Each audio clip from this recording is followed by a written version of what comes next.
যে সময় আমি খবর পাইছি যে আমার বাংলাদেশ বাগেরহাট এক আসনে বাবু কপিল কুমার মণ্ডলকে নমিনেশন দিয়েছে।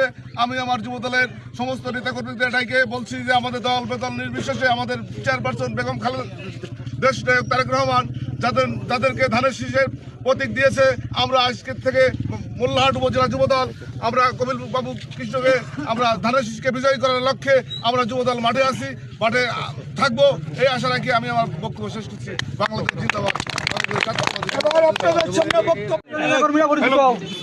দলীয় নেতাকর্মী দ্বারা এরা পরিচিত।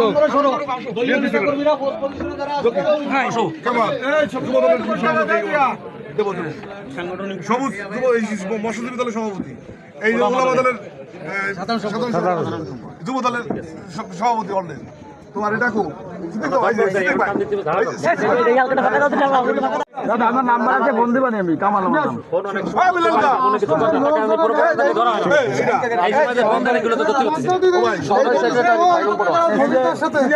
আমি বাগেরহাট গেছিলাম আপনাদের দাদা আপনি নবীন হতে অনেক খুশি, আমরা অনেক খুশি।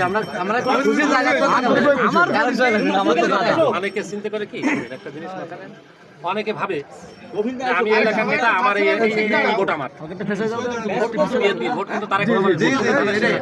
আমি যদি এটা গ্রুপিং করি সেটা চরম অন্যায়।